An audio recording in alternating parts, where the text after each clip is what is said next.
이번 주에 우리가 강단 말씀 원하시는 자를 부르심이라는 제목으로 우리가 말씀을 받았습니다. 우리가 서론으로 하나님께서 원하시는 것이 있다는 것입니다. 다시 말하면 하나님의 목적이 있다는 것이죠. 우리가 그냥 하나님을 알아도 하나님이 목적이 있다? 여기에 대해서 좀 생각해 보지 않는 경우가 많은 것 같습니다. 어릴 때는 부모님의 뜻, 의도 잘 모르죠. 자기를 위해 공부하는 건데도 공부를 하면서도 부모를 위해 해줍니다. 그래서 이번에 시험 잘 보면 뭐 해줄 거예요? 라는 이야기를 하죠. 너를 위해 공부하는 거야. 하지만 부모님은 굳이 그렇게 얘기하지 않습니다. 어린 자녀라면 그럼 이번 시험 잘 보면 뭐 줄게. 사실 이거는 자녀를 위한 거죠. 그러나 부모가 뭘 목적하고 있는지 의도하고 있는지 자녀들은 알 도리도 없고 그 나이 때 그런 것들 요구하지도 않죠. 제가 어떤 한 가정에 가서 이제 치킨을 먹는데 이 어린 아이가 그 닭 치킨의 목 있잖아요. 목 부분을 딱 잡더니 엄마 주는 겁니다. 그래서 엄마는 치킨 목을 좋아하셔. 그래서 야, 엄마가 치킨 목을 좋아하는 게 아니라 너네 맛있는 거 먹으라고 엄마가 목 드시는 거야. 그렇게 얘기했더니 진짜 엄마가 목을 좋아하세요. 그래서 저 진짜 목 좋아해요. 그래서 목을 드시더라고요. 그런 것도 있잖아요. 어머니는 짜장면이 싫다고 하셨다 하면서 어렸을 땐 짜장면이 이렇게 되게 비싸고 그래서 짜장면을 시켜 먹어도 한 그릇이 항상 모자랐던 것 같아요. 그래서 먹고 아직 다 드시지 않은 엄마 아빠의 그 짜장면을 보면서 이제 먹고 싶다 하면 나 이거 속이 별로라고 하면서 우리에게 주셨죠. 저도 기억이 납니다. 저도 어렸을 때 그 치킨 한 마리 시키는 게 정말 1년에 손을 꼽았어요. 그렇게 안 시켜줘요. 그리고 한 마리를 시켜서 저랑 제 동생이랑 제 아버지랑 어머니랑 넷이서 그거를 먹었어요. 택도 없죠. 닭 한 마리를 어떻게 넷이 먹어요. 지금도 기억나는 게 저랑 제 동생이 다 먹고 저희 목사님이죠. 목사님은 발골 전문이십니다. 그래서 저희가 깨끗이 못 먹은 거 그거 이렇게 드시고 그다음에 그 양념에 이렇게 밥을 비벼 드셨던 그것조차도 우리가 다 먹었던 그런 기억이 있습니다. 그때는 이렇게 치킨을 별로 안 좋아하시는 것 같았어요. 근데 웬걸요? 지금 보니까 치킨 너무 좋아하세요. 짜장면도 너무 잘 드시고. 자녀는 어쩔 수 없습니다. 부모가 뭘 원하는지. 이번 주 강단 말씀에도 서론에도 목사님께서 말씀하셨죠. 하나님이 원하시는 것이 있다고 합니다. 우리의 그 신앙생활은요, 처음은 하나님이 나를 구원해 주셨고 내가 뗐으면 하나님이 일방적으로 이렇게 다 들어주시는 거기서 시작되지만 결국 우리의 신앙생활은 하나님을 알아가는 여정입니다. 그 첫 번째가 하나님이 목적을 가지고 계시는구나 라는 것을 아는 것이죠. 그러니까 이제 하나님이 예전에 내가 처음 신앙생활 시작했을 때는 내가 원하는 것 달라고 뗐으면 주시기도 했지만 이제 점점 내가 원하는 대로 하나님이 이렇게 응답을 주시지 않는 것 같은 느낌들이 들죠. 왜 그럽니까? 하나님은요, 내 소원을 들어주시기 위한 신이 아니라 목적을 가지고 나를 택하시고 목적을 가지고 나를 자녀 삼아 주신 나의 하나님이시기 때문에 그렇습니다. 그 목적을 가지신 하나님께서요, 나를 원하셔서 부르셨다고 얘기합니다. 내가 하나님 자녀 되달라고 구한 게 아니라 하나님이 나를 원하셨대요. 오늘 본문에 하나님이 원하셔서 부르셨더니 어떻게 했습니까? 나아온지라. 내가 교회하고 내가 믿기로 결정하고 내가 예수를 그리스도로 믿은 것 같지만 하나님께서 나를 원하셨다고 얘기합니다. 사실 이게 굉장한 내용이거든요. 하나님께서 나를 원하셨기 때문에 수요일날 이 추운데 내가 지금 이 자리에 와 있는 것이고요. 하나님이 나를 원하셨기 때문에 나는 오늘도 하나님의 자녀로 살아가는 것입니다. 하나님의 원하심 속에 나의 인생이 붙잡혀 있다는 사실, 여러분 묵상해 보면 굉장히 큰 내용입니다. 때로는 내가 혼자 살아가는 것 같죠. 나의 삶이 그 누구도 도와주지 않고 내가 조금만 실수하면 큰 문제와 실수 때문에 내가 실패할 것 같지만 아닙니다. 하나님이 나를 원하십니다. 내 인생을 원하십니다. 오히려 하나님이 나를 지금 원하셔서 부르셨기 때문에 내 멋대로 살아가게 내버려 두는 것이 아니라 하나님의 지금 인도하심 속에, 오늘 말씀의 내용이기도 하지만 하나님이 원하시는 그 한 사람으로 하나님께서는 우리를 세워가고 계시기 때문에 때론 우리의 신앙생활이 그렇게 녹록하지 않을 때도 있습니다. 그러나 그때에 하나님 없는 자같이 행동하지 말고, 하나님이 나를 원하셔서 나를 위해 예수 그리스도를 보내시고 구원하신 그 하나님께서 지금 내 인생도 실수 없이 인도하고 계신다, 이 사실을 잊지 마시기 바랍니다. 하나님이 나를 원하셔서 부르셨구나. 왜 나를 원하실까요? 여러분들 자격증 몇 개 있으십니까? 성경 몇 독이나 하셨습니까? 전도 몇 명이나 하셨죠? 다락방 몇 개 하셨습니까? 신앙 경력이 얼마나 되십니까? 하나님이 나를 원하시는 그 이유를 아무리 생각해봐도 알 수가 없습니다. 오히려 이것 때문에 하나님이 나를 원하시지 않았을까? 그게 바리새인입니다. 바리새인들은 내가 율법도 잘 지키고, 내가 또 아브라함의 후손이고, 우리를 택한 민족이라고 생각했기 때문에 하나님이 당연히 나를 원하셨고 부르셨다라고 생각했죠. 그러나 진짜 하나님이 원하셔서 부른 자는요, 아무리 생각해봐도 나에게 실력과 자격이 없다는 사실을 알게 되죠. 그래서 이것을 보고 우리는 은혜라고 부릅니다. 복음은 항상 이 은혜로 시작되어집니다. 은혜는 뭘 해도 좋다가 아니라 우리에게 그 어떤 자격, 실력 이런 걸 따지지 않고 하나님께서 나를 일방적으로 원하시고 택하셔서 부르셨다라는 것에서부터 시작됩니다. 하나님이 목적을 가지고, 그 목적을 가지신 하나님이 나를 원하셨대요. 나의 보잘것없는 인생을 원하셨대요. 오늘도 내가 또 불신앙하고 넘어지고 좌절하고 세상이 더 커 보이는 알면서도 넘어지는 나를 원하셨대요. 놀랍지 않습니까? 잘나서가 아니라고요. 그냥 하나님이 나를 원하셨어요. 우리는 항상 이 사실을 기억해야 되겠습니다. 오늘 본론으로 들어와서요, 하나님께서 우리를 그럼 왜 부르셨을까요? 부르신 이유입니다. 다시 말하면 목적이 되겠죠. 첫 번째로 우리를 부르신 이유가 함께하기 위해서 부르셨다고 합니다. 우리와 함께. 우리가 잘 알다시피 창세기 1장 27절에 하나님께서는 인간을 하나님의 형상대로 창조하셨습니다. 여러분들이 창세기를 좀 자세히 보시면, 제가 여러 번 말씀드렸던 것 같은데, 하나님이 천지를 창조하시는 이 창조의 원리를 볼 수 있습니다. 창세기 1장에는 하나님이 하늘과 땅을 나누시고, 또 땅 아래에서는 땅과 물을 나누셔서 그 땅에게 명령하시죠. 땅아, 땅에 사는 생물을 내라. 물에게는 물아, 물에서 사는 모든 생물을 내라고 말씀하십니다. 나무는 뿌리가 있어서 땅 속에 사는 것이 아니라 땅으로부터 나왔기 때문에 나무는 땅을 떠나면 안 되는 겁니다. 물고기는 아가미가 있기 때문에 물에 사는 것 같지만 물에서부터 비롯됐기 때문에 그 아가미가 생명을 유지하는 역할을 하게 되는 것이죠.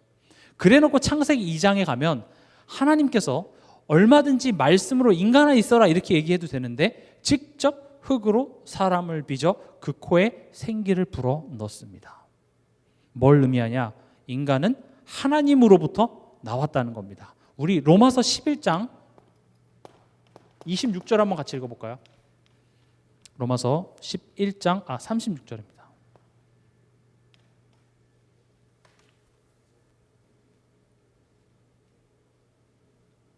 로마서 11장 36절, 하나님이 우리를 창조하신 그 원리와 목적을 11장 36절에서 얘기하고 있습니다. 같이 읽겠습니다. 이는 만물이 주에게서 나오고 주로 말미암고 주에게로 돌아감이라 그에게 영광이 세세에 있을지어다. 아멘. 모든 것이 하나님으로부터 나오고 또 그 하나님으로 말미암고 결국 누구에게로 돌아가는 여정이에요? 하나님께로 돌아가는 여정입니다. 과학자들은 모든 이 지구가 우주의 어떤 그 폭발에서부터 시작됐다고 얘기합니다. 그런데 뭘 답을 못하냐? 그럼 그 폭발을 하게 하는 그 물질은 어디서부터 왔냐? 뭐라고 얘기하냐면 무에서 그게 시작됐다고 얘기해요. 그럼 그 무에서 어떻게 유가 생길 수 있냐? 무에서 유가 생길 수 있는 게 더 설득력이 있냐? 창조주가 무에서 유를 창조했다는 게 더 설득력이 있냐? 그럼 인간이 죽으면 어디로 돌아가냐? 무로 돌아간대요. 결국 다시 그 창조주로 돌아가는 것이죠. 하나님만 믿지 못해서 세상 사람들은 과학으로 그걸 설명하려고 하지만 사실 설명이 되지 않습니다. 하나님께서 우리와 함께 있게 하기 위해서 불렀다라는 것은 애초에 인간을 창조하실 때 우리 인간은 하나님과 함께 하도록 지었어요. 하나님으로부터 나왔기 때문에 하나님과 함께 있을 때 참된 행복이 있는 것이죠. 웨스터민스터 소요리 문답에도 보면 인간의 가장 우선되는 목적이 하나님을 영화롭게 하고 하나님을 영원히 즐거워하는 것. 이 창조의 목적 자체가 단순히 우리가 그냥 숨쉬고 살아가는 것에 있는 것이 아니라 하나님과의 이 관계 누림에 있는 것입니다. 우리가 하나님을 알고 그 하나님과 교제하고 하나님과의 사귐이 있는 것. 하나님이 우리를 창조하신 이유가 바로 여기에 있는 겁니다. 하나님과의 교제와 사귐. 이게 창조의 목적인 것이죠. 그런데 어떤 일이 벌어지죠? 사단이 이 관계에 뭘 집어넣습니까? 불신을 집어넣습니다. 그 불신으로 말미암아 인간이 죄를 짓는데 그 죄가 결국 뭘 초래합니까? 하나님과의 관계가 단절되는 것으로 열매가 나타나지게 되죠. 그래서 하나님께서는 이걸 회복하시는 방법으로 뭘 허락하셨습니까? 창세기 3장 15절에 여자의 후손 예수 그리스도를 하나님께서는 약속하셨고 정말 말씀대로 육신의 몸을 입고 이 땅에 예수 그리스도가 오셔서 십자가에서 이 문제, 사단의 문제, 죄의 문제를 단번에 해결하시고 그리고 뭐 하셨냐? 하나님과 화목하게 하셨다는 겁니다. 에베소서 2장 16절에 십자가로 우리를 하나님과 화목하게 하셨다라는 거죠. 보세요. 그러면 우리가 이 구원을 받았지만 이거는 시작에 불과합니다. 다시 말하면 우리가 구원받았다라는 것은 그리스도 안에서 재창조가 되었다는 말과 같습니다. 다시요. 여기 앞에 하나님께서 우리를 창조하신 이유는 그냥 창조해서 너가 그냥 살아있어라가 목적이 아니라 창조해서 창조하신 그 하나님과의 교제가 목적이듯이 그것을 구원을 통하여서 다시 회복하셔서 우리의 시작은 재창조, 새롭게 태어남으로 시작되어서 결국 그 목적은 어디에 있냐? 이 관계 회복에 있다라는 겁니다. 이해가 되십니까? 많은 성도들이 여기에 멈춰 있어요. 특히 구원파라고 얘기하는 사람들이 구원 받았으니까 끝 이렇게 얘기를 하는데 사실 구원은 시작이에요. 구원은 결국 우리와 하나님과의 교제와 사귐을 통하여서 깊어져서 그것을 통해서 우리가 만족을 얻고 기쁨을 얻고 행복을 얻어 그 열매들이 또 다른 사람들에게 전달되어지는 모습이 진짜 목적인 것이지 구원받았다. 내가 예수로 다 끝냈다. 예수님이 내 죄와 사망의 문제 해결했다. 그걸 알고 있어서 내가 하나님의 자녀다라고 고함질러서 되는 것이 아니라 진짜 본 게임, 본 우리의 여정은 재창조된 목적은 이 관계 회복에 있다라는 겁니다. 이 부분을 여러분들이 좀 생각해 보셨으면 좋겠습니다. 왜냐? 지금 예수님께서 원하시는 자를 불렀으면 끝이 나야 되잖아요. 그렇죠? 예수님 불렀잖아요. 야, 너 끝났어 이제. 내가 너 불렀어. 내가 너 책임질게. 그러면 되는데 이따 뒤에서도 말씀드리겠지만 원하셔서 불렀는데 그 제자들의 모습이 훌륭하던가요? 아니에요. 이제 시작인 거예요. 여러분 성경을 가만히 보세요. 그 사람이 구원을 받고 하나님의 부르심을 받아서 그렇게 부르심을 받았습니다 하고 성경이 끝나는 게 아니라 거기서부터 시작이에요. 오히려 거기서부터 성경은 더 구체적인 이야기들을 많이 합니다. 아브라함을 갈대아 우르에서 불러내서 거기서부터 시작이에요. 물론 내가 예수 그리스도를 믿지 못했다면, 내가 구원받지 못했다면 애초에 시작이 안 되는 거기 때문에 말할 필요도 없지만, 하나님께서는 우리를 구원하셔서 우리 인생을 이제 새로운 여정으로 바꿔놓으시고 그 다음에 우리로 하여금 그 여정을 가게 하시더라는 것이죠.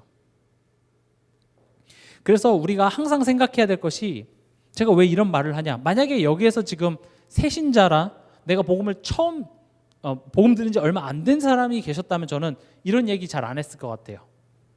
이 구원에 대하여서 더 강조했겠죠.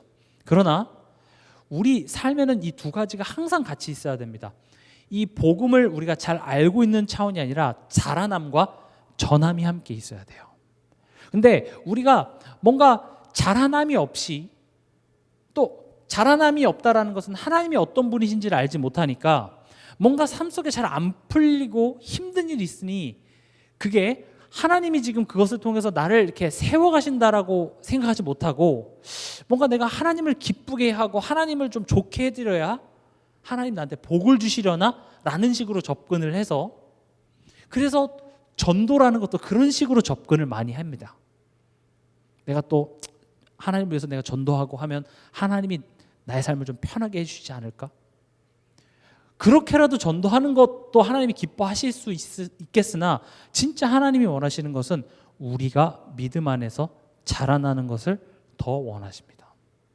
거기 안에서 자라나면서 어떤 경지에 이르러야 전도가 된다는 것이 아니라, 내가 말 100번 안 듣다가 한 번 하나님 바라봤는데 그 열매를 통하여서 성령께서 내 주변에 전도의 문을 열어가시더라는 거죠. 왜냐? 전도라는 것은 우리가 하는 것이 아니라 성령의 열매, 성령의 역사입니다. 근데 그걸 나와 상관없이 하겠다는 것이 아니라 내 인생을 통하여서 나를 살리는 방법으로 하나님께서는 하시겠다고 합니다. 내 가정 복음화, 내 자녀 복음화, 왜 언제 해주실 건가요?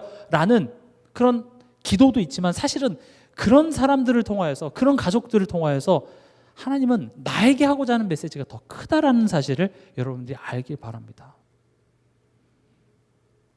이런 힘든 사람들, 이런 힘든 가족들을 내게 붙여주신 것은 내가 감당할 만해서 그렇고요, 그것을 통하여서 나로 하여금 정말 하나님이 무엇을 원하시는지를 깨닫게 하시더라는 거죠. 이번 주 강단 말씀에서도 목사님께서 한나 얘기하셨죠. 한나도 쉽게 아들 줄 수 있었으나 쉽게 주지 않았어요. 애초에 한나가 그걸 감당할 만하지 않았으면 그냥 쉽게 아들 줬겠지만, 감당할 만할 힘도 더하셨고요. 그게 굉장히 힘들었어요. 남들은 다 하는데, 남들은 크리스마스 연말에 다 같이 가족이 와서 예배 드리고 하는데 왜 우리 가족은, 왜 내 자녀는 그럴 수 있어요. 다른 사람들은 다 하는데 왜 나는 안 될까요가 한나를 기도하게 만들었고, 그 기도 가운데서 정말 그 시대를 향한 하나님의 마음과 통해져 버리니까 아무것도 바뀐 게 없었어요. 근데 그때부터 한나가 마음의 슬픔이 사라지고 가서 다시 음식도 먹고 했죠. 근데 하나님께서 한나에게 아들을 주셨습니다. 우리의 자녀, 우리의 가정 복음화, 하나님께서 그 마음문을 여시면 사실 너무나도 쉽습니다. 하나님이 능력이 부족해서, 또는 우리의 정성이 부족해서 가정 복음화 안 되는 게 아니라, 지금 나를 향한 하나님의 메시지를 내가 듣기를 원하는 겁니다.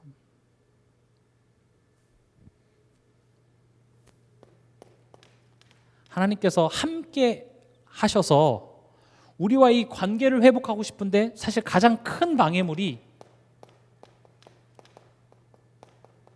사실은 납니다.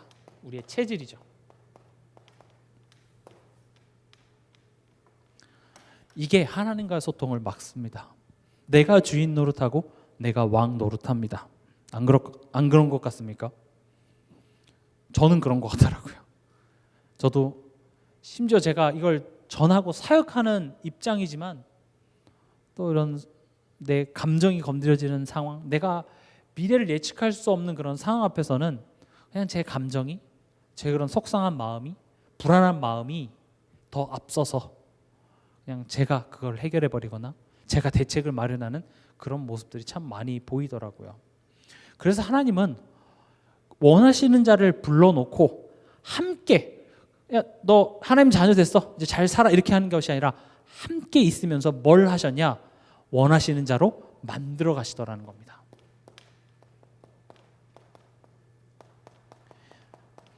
저는 이 부분이 좀 오늘 읽었던 본문 중에 재밌었던 부분이었습니다. 하나님이 어떻게 만들어 가시는지 16절, 17절을 한번 보면은요. 이 12를 세우셨으니 시몬에게는 베드로란 이름을 더하셨고 또 세베대의 아들 야고보와 야고보의 형제 요한이니 이 둘에게는 보아너게 곧 우레의 아들이란 이름을 더하셨으며 이렇게 되어 있습니다. 그러니까 만들어가는데 어떻게 만들어가냐면은 이름을 새로 주십니다. 다시 말하면 정체성이라고 얘기할 수 있겠죠.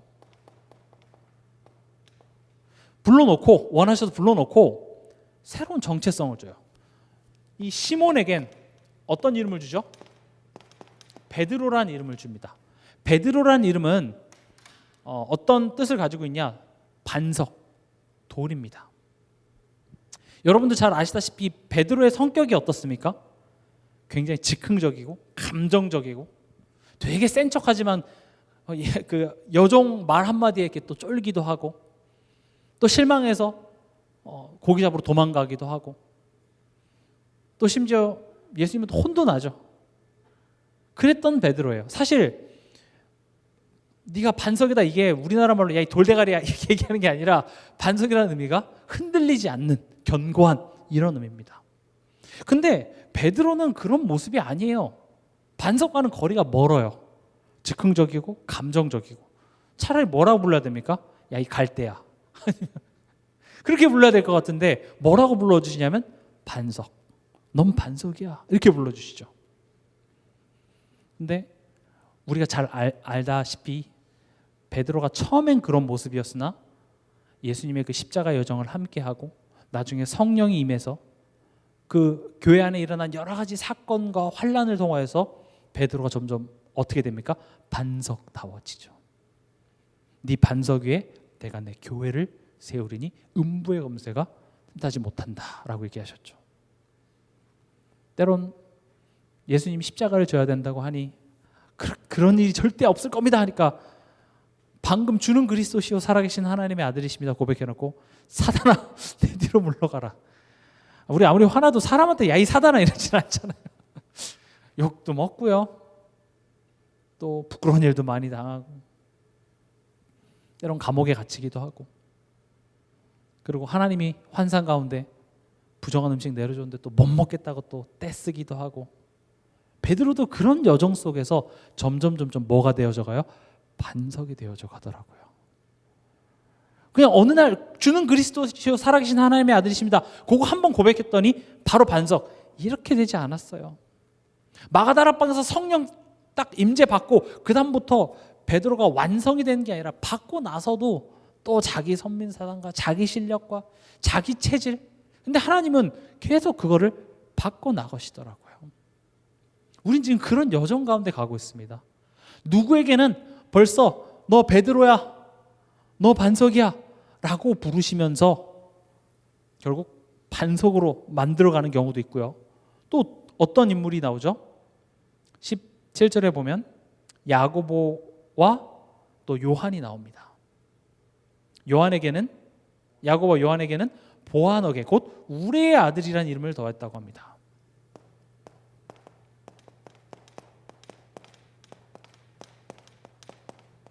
여기서 우레라는 건 사람 이름이 아니라 천둥이에요. 천둥의 아들. 왜 그러냐면 이 다혈질, 질투심, 명예욕이 강했기 때문에요. 요한, 야고보 유명합니다. 다혈질이고요.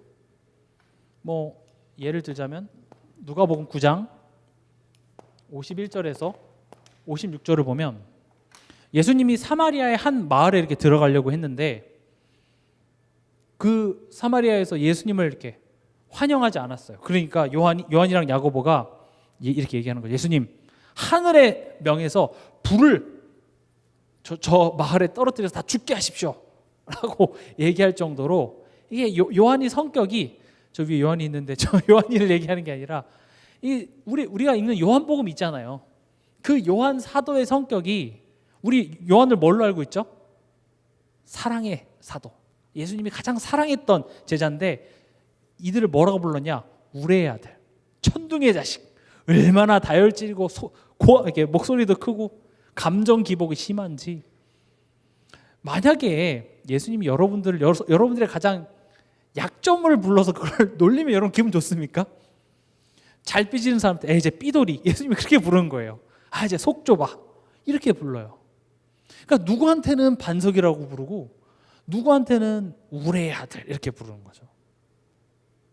또 얼마나 또 그 명예욕이 강한지 마가복음 10장 35절 37절에 보면 이제 밤에 찾아서 얘기하는 거죠. 우리 원하는 게 좀 있는데요. 예수님이 뭘 원하냐? 나중에 예수님이 이렇게 좀 이제 그 뜻을 이루시면 저는 그 좌의정, 우리나라로 하면 그 좌의정, 오른팔 왼팔 하게 해주세요. 이렇게 얘기해요. 그게 요한과 야고보의 수준이었어요. 이런 자들을 원하셨다고요. 훌륭한 사람들이 아니라 이런 자들을 원했어요. 아니 예수님이 좀 부르실 거면 좀 인격도 훌륭하고 겸손하고 감정보다는 좀 이성적이어서 어떤 상황과 속상한 상황에도 내가 다 이성적으로 판단할 수 있는 그런 사람을 불러야 되는데 지금 이렇게 모자란 사람들을 불러다가 지금 예수님께서 내가 널 원했어 이렇게 얘기를 하고 있는 겁니다. 그러니까 성격 급하고 강하고 소리 크고 거칠고 이런 요한이요 뭐가 되냐면 사랑의 사도가 됩니다. 온유하고 순하고 오래 참고 배려할 줄 아는 한 사람으로 바뀐 걸 우리가 볼 수 있죠. 반석과 거리 먼 베드로를 원하셔서 반석으로 바꾸십니다. 사랑과 온유와 거리가 먼 우레의 아들이라고 불렀던 야고보와 요한을 사랑의 사도로 바꿔내십니다. 그 비밀이 어디에 있냐? 우리 같이 찾아보겠습니다. 요한일서 4장입니다.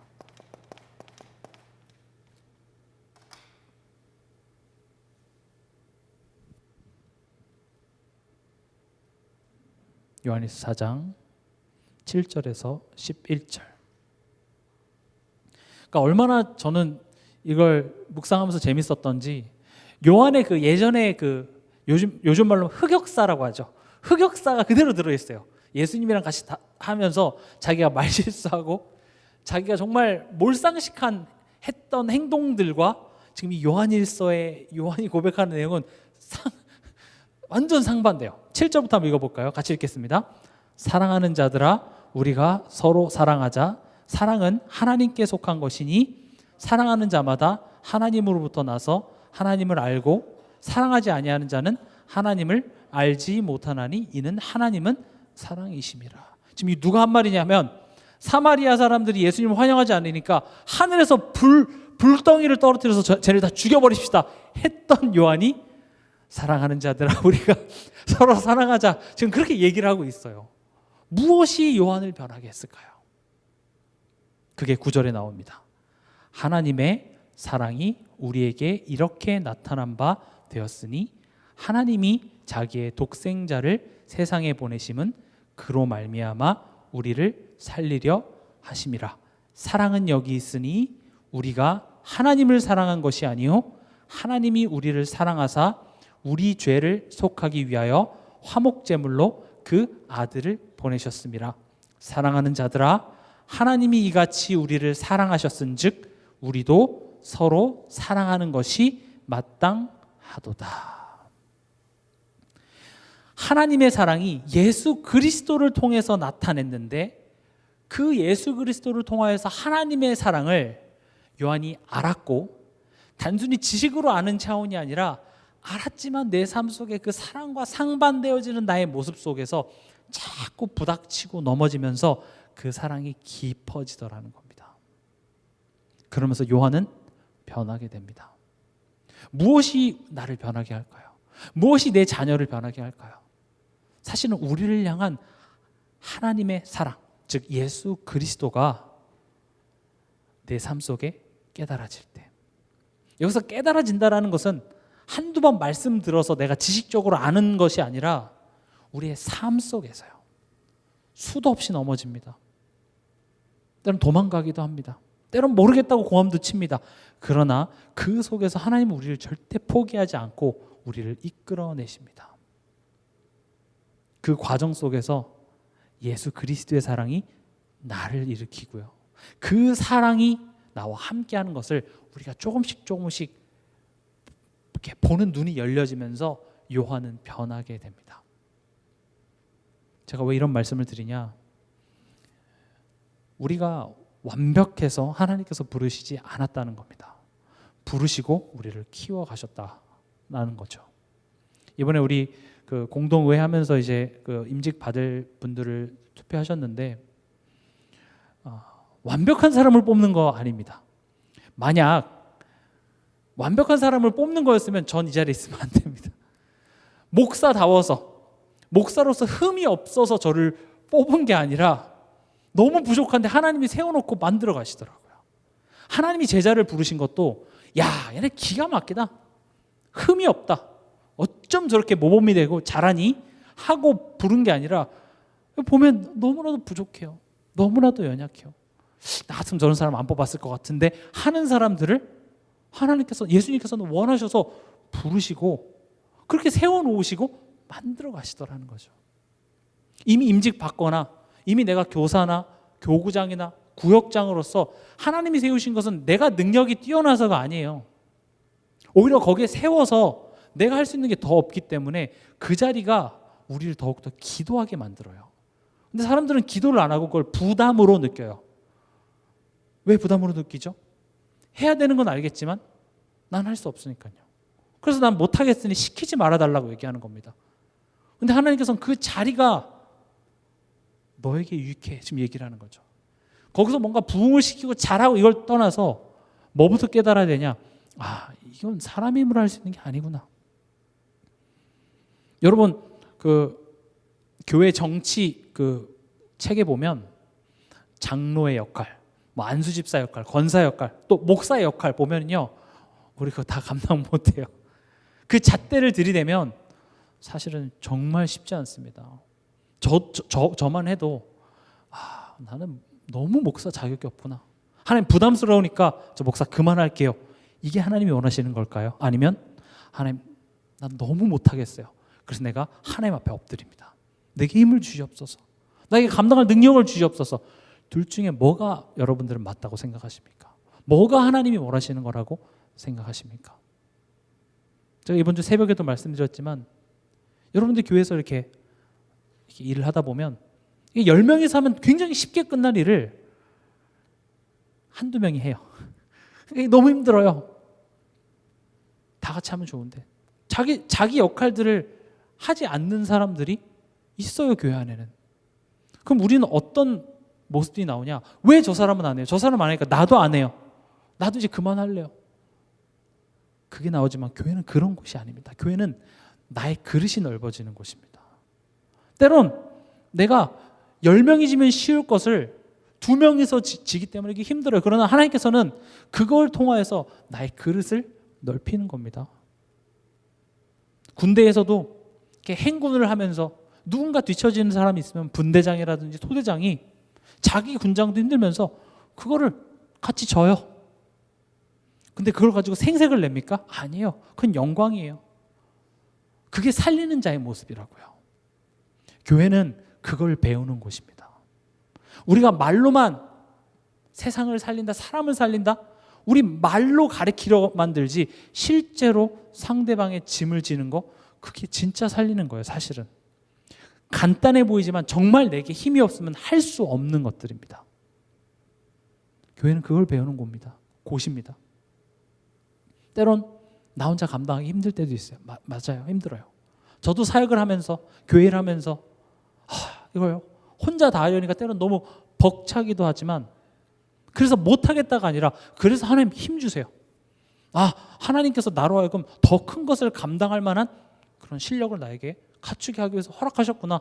하나님 기쁨으로 내가 하겠습니다 라는 것들이 나오더라는 것이죠. 오늘 이 시몬과 요한만 봐도 자격 있고 실력 있어서가 아니라 세워놓고 너 베드로야, 나 너 베드로로 만들 거야. 너 지금 우리의 아들이지만 너 날 바꿀 거야.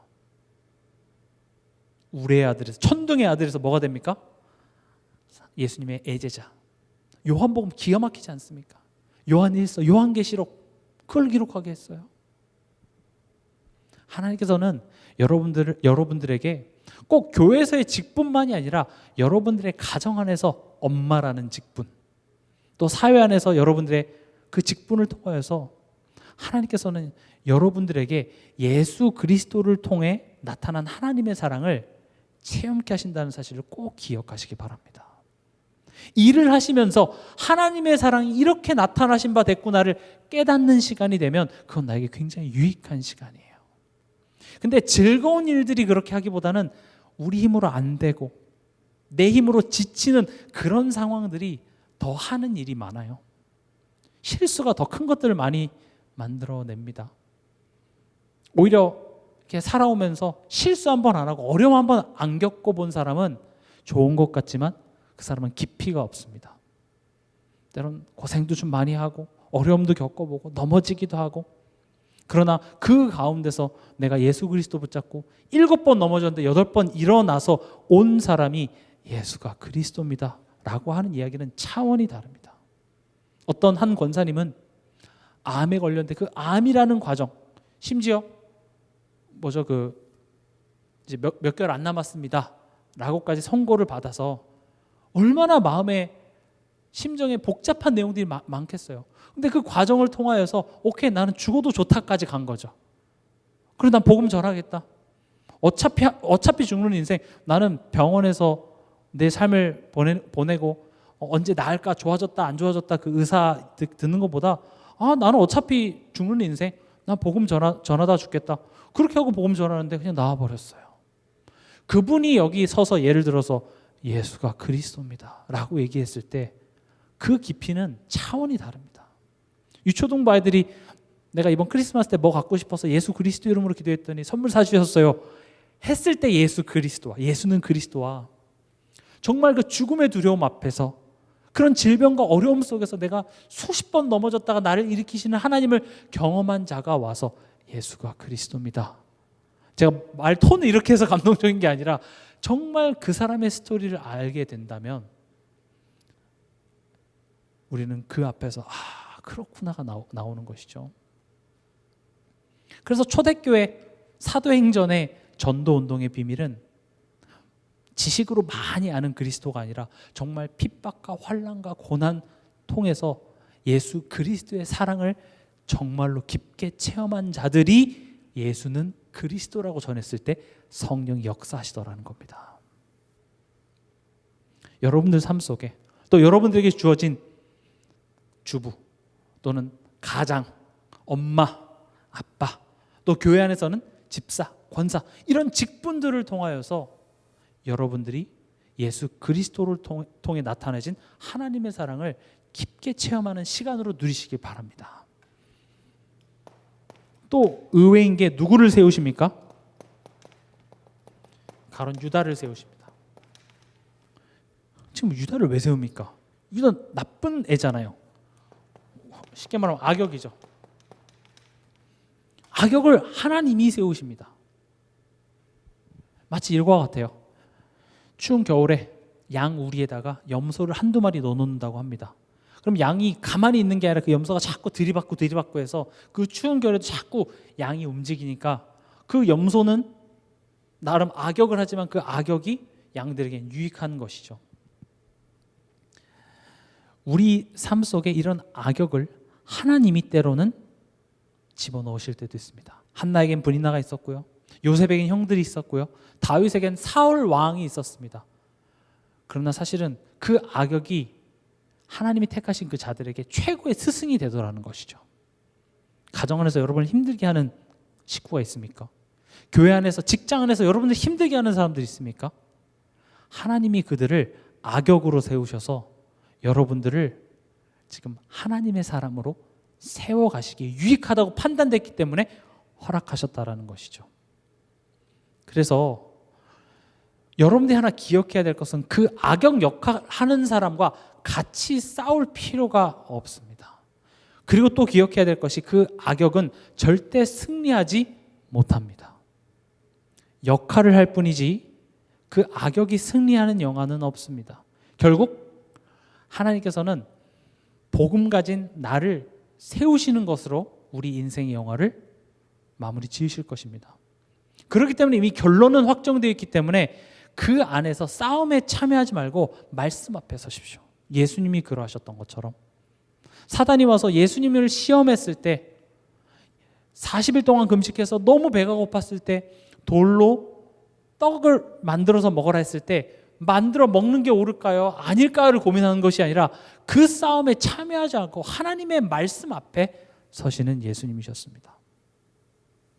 우리가 악역 맡은 그 사람을 나쁘다, 그건 네가 잘못했지 하면서 서로를 비판하는 순간 우리는 같이 진흙탕 싸움이 되는 것입니다. 우린 그 사단의 통로를 열어주지 말고 내 자리를 지키시기 바랍니다. 우리의 자리는 복음이 선포되어지는, 들려지는 바로 그 자리가 내 자리인 것입니다. 예수 그리스도의 사랑을 내가 마음으로, 내 생각으로, 내 감정으로, 내 삶을 통하여서 그것을 내가 듣고 체험할 수 있는 그 자리, 그 자리를 여러분들이 회복하시기 바랍니다. 두 번째, 또 보내사 전도도 하며 그리고 귀신을 내어 쫓을 우리에게 권능을 주신다고 하셨습니다. 우리와 그냥 그렇게 함께해서 야 우리들이 그냥 같이 있자 이게 끝이, 이게 아니라 보내셨다라는 겁니다.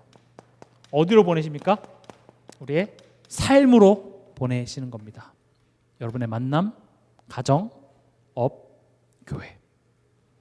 그래서 우리가 우리 후대들한테 RUTC라든지 그런 훈련장이 필요하다 했을 때 그런 우리의 후대들을 어떤 공간에 가둬두고 거기서 복음만 듣게 하는 게 하나님이 원하시는 게 아니에요. 결국 세상으로, 빛이 없는 그곳으로 빛으로 하나님께서는 보내길 원하는 겁니다. 방주를 지어 우리만 거기서 살자는 것이 아니라 우리를 또 보내사예요. 뭘로 보내셨습니까? 예수 그리스도의 대사로 보내셨습니다. 전도도 하고 귀신을 내어 쫓는 것은 결국 예수님이 공생애 때 하셨던 예수님의 사역입니다. 예수님의 대리로 우리를 세상에 보내셨다라는 거죠. 보내서 뭐 하는 겁니까? 전도입니다. 전도라는 것을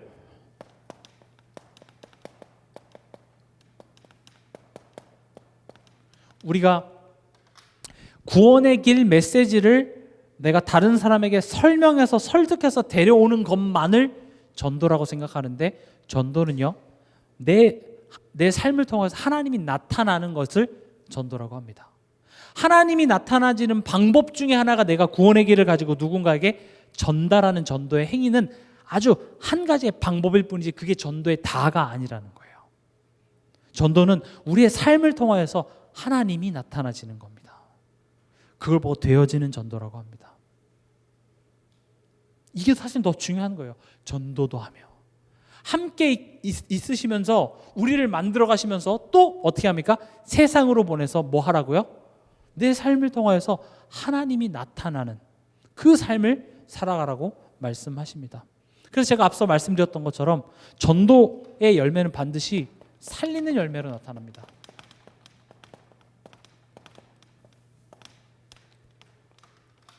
복음 전했는데 복음 안 듣겠습니까? 오케이, 너는 지옥에 가라.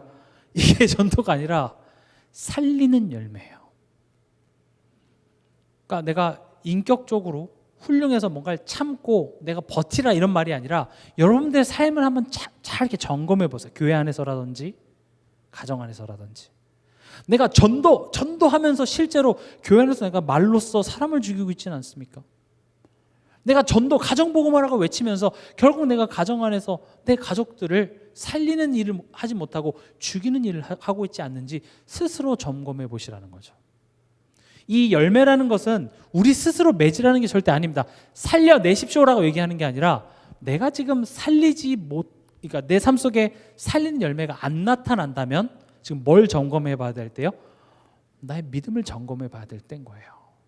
그래서 나무를 볼 때 그 열매를 보고 그 나무를 알 수 있듯이라고 성경이 얘기하는 이유는 열매를 맺어라 라고 얘기하는 게 아니라 반드시 올바른 복음 안에 있는 자의 삶 속에는 살리는 열매가 나타나야 되는데, 가정 안에서라든지 직장 안에서라든지 교회 안에서 내가 전도라고 얘기하고 예수 그리스도라고 얘기는 하지만 실제적으로 살리지 못하고 있다면, 그럼 지금 전도, 저 사람을 살리는 거 이전에 뭘 점검해 보라는 거예요?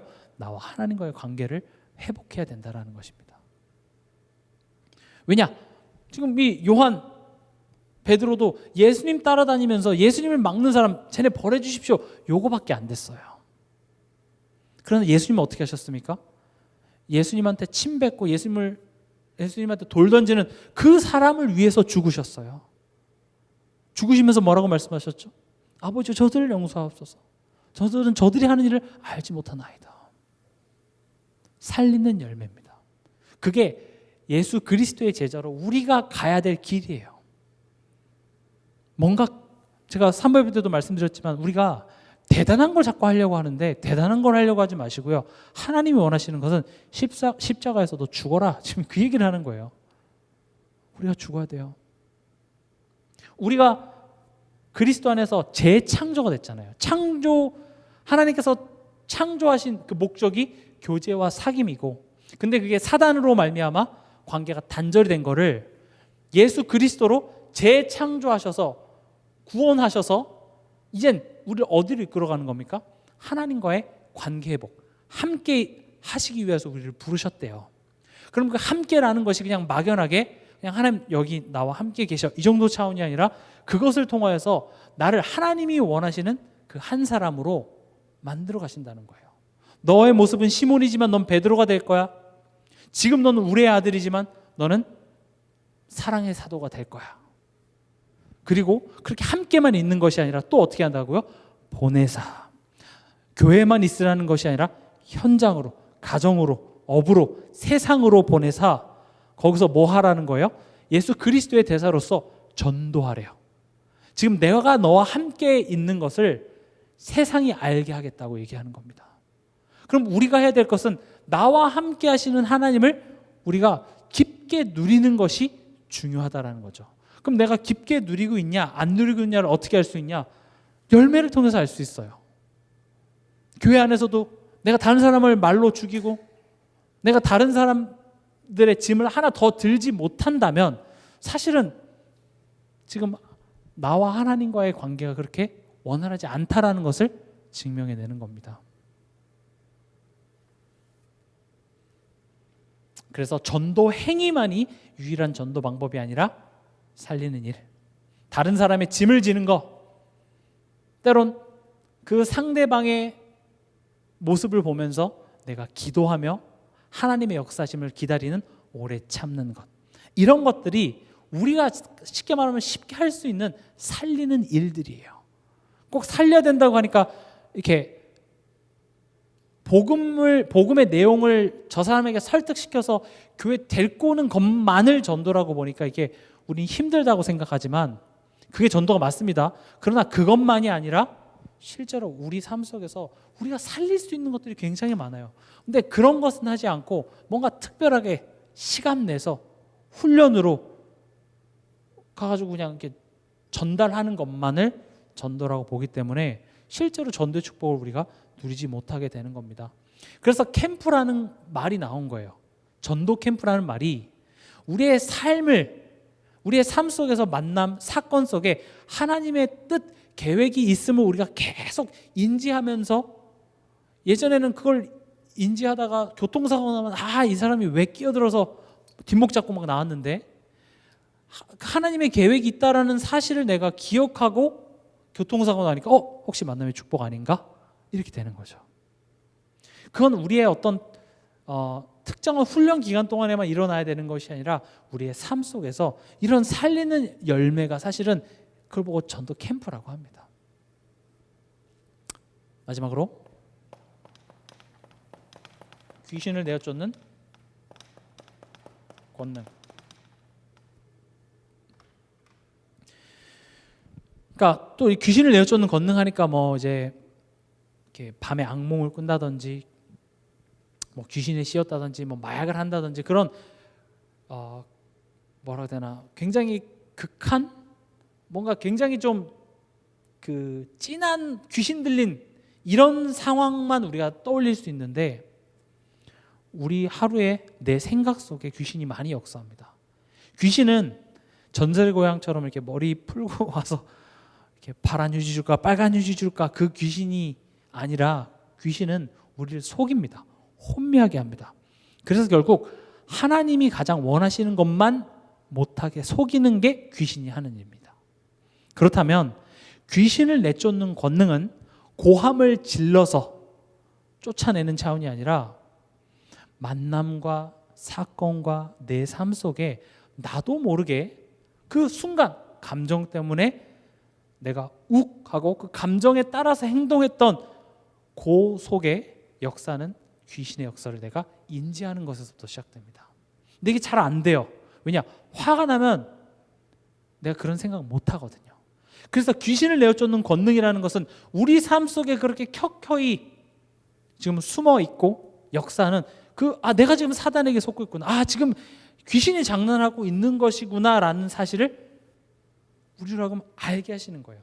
그래서 중요한 것은 내가 거기에 속지 않으면 되는 거예요. 지금 두 사람이 가정 안에서 이렇게 말다툼으로 하려고 하는데 여러분 느낌이 있잖아요. 내가 여기서 이 말 하면 이거 싸우면 되겠다. 싸우면 되겠다 하는 그런 느낌이 있을 때 싸우지 말자가 아니라 지금 속이고 있구나. 이걸 인지하시기 바랍니다. 그게 귀신을 내어쫓는 권능이에요. 우리가 매일매일 사용할 수 있는. 귀신을 내어쫓는 권능이라 그랬어. 그럼 귀신 들린 자 만나러 다녀야지. 그래서 맨날 무당집 찾아가고 그것도 뭐 확인할 수 있는 좋은 방법이 되겠지만 우리의 매일매일에서 그렇게 할 수 없어요. 그러나 귀신, 사단은 우리의 매일 삶 속에 역사하고 있거든요. 어떤 식으로요? 광명의 청사로요. 알지 못하는 방법으로 우리가 속을 만한 그런 모습을 하고 와요. 속는지도 모르고 우리는 속고 있죠. 그게 우리의 감정이에요. 가장 연약하니까요. 그러나 오늘 얘기합니다. 그 귀신에게 속지 않을 권능이 내게 있다는 겁니다. 속지 마십시오. 속았더라도 내가 속았구나. 다음부터 이거 속지 말아야지. 예수 그리스도의 이름으로 나를 속이는 이 사람 떠나갈지어다. 고함만 있는 것이 아니라 내가 어떤 부분을 속았는지를 알고 똑같은 상황이 벌어졌을 때 거기에 내가 속지 않을 힘까지 내가 딱 얻고 무장을 하는 것이죠.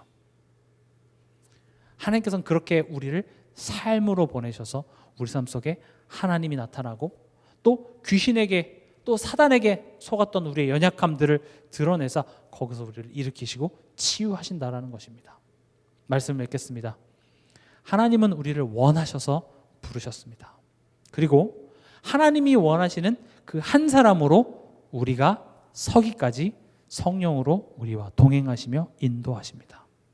그리고 그 동행하는 여정 속에 그냥 어떤 길을 가는 차원이 아니라 하나님의 사랑이신 예수 그리스도를 아는 것이 깊어지고 풍성해지시기를 하나님께서는 원하십니다.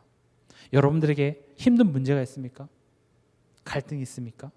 그것은 반드시 예수 그리스도가 더욱더 풍성해질 하나님의 응답인 줄 믿습니다.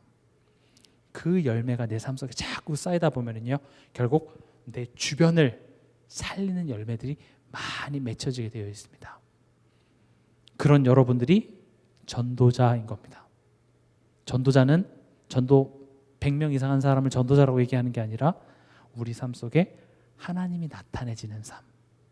나와 관계를 맺고 나와 함께 있으면 귀신이 틈탈 곳이 없어져서 하나가 되고 화목해지고 화평해지고 평안이 찾아오고 이상하게 너랑 커피 한잔 하면 내 마음이 그렇게 편안할 수가 없어. 이상하게 너만 만나면 내 고민을 얘기하게 돼. 전도자입니다. 그건 내 성격이 좋아서가 아니라 나도 모르게 내가 누리는 그 빛이 저 사람에게 전달됐기 때문에 이상하게 살리는 일들이 일어나는 것이죠. 하나님은 여러분들을 원하셔서 부르셨습니다. 이번 한 주간도 이 말씀 붙잡고 승리하시는 한 주간 되시기 바랍니다.